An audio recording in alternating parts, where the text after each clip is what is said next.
Across the Great Divide, I think, is just a great movie and so fun and wonderful. And it's one that is really, really like special for me because it was one of the ones I watched with my kids early on where you're kind of like, oh, this movie means a lot to me. I don't know if they're gonna like it. And they loved it, which was great.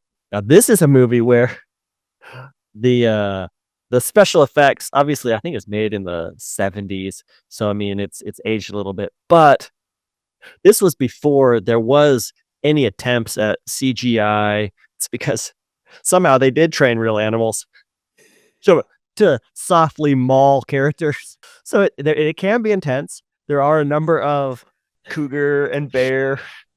Well, that's like A defining element of all of those movies, all the Wilderness Family, like Wilderness Family 1, 2, Wilderness Family Returns, Wilderness Family Robinson, Sea Gypsies, and Across the Great Divide, the defining characteristic of all of those movies is that at some point in the movie, somebody is attacked by a bear, a mountain lion, and a wolf. Yeah. Not all at the same time. Yes. Bart the Bear, I think, was his name, and he was one of the best of the live action animals. And probably a little miffed that his I don't think he's still with us, but I think he would be a little upset that his job was being taken over by these new variations of live action animals. Yes. But we also learned He was against CGI. He was. I think the actors are probably perfectly happy with the progress that has been made. There's probably not that many that are still willing to do what they used to. Tom Cruise would probably be the only one.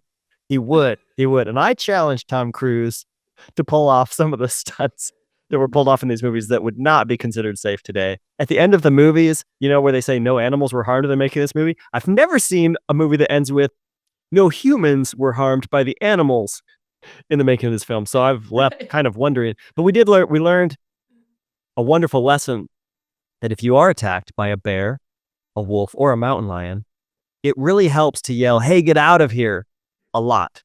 Really loudly. So what do you got next on your The number of times that they were riding their horse along below a cliff and then a mountain lion would just jump onto the person and they'd like carry them over the cliff and into a fast running river. And then everybody's like, oh, it's okay though, because the mountain lion wasn't really going after you. They were going after the horse. It's right. They have bad aim. Yeah. Well, there are in the Wilderness Family movies, and it's kind of running because like you watch it now and there's certain elements that are, I don't know if you would say they're cringeworthy, but there's a number of times where someone has been just slightly mauled by a wild beast and the mom is rather upset about it. And she says things like, something horrible almost happened. And the dad will be like, but it didn't. And it won't happen again. And then they make other movies where the whole purpose is that it happens a lot more times. And you watch it, you come away from those movies thinking, man, I think the movie is trying to portray it like the mom is like she needs to get her stuff together and just accept that this is what's best for the family. But when you watch it, sometimes you think, I don't know if this is what's best for the family. They seem to get mauled by wild animals a lot. But it really brings them together. And they just love living in freedom to be mauled. Yeah.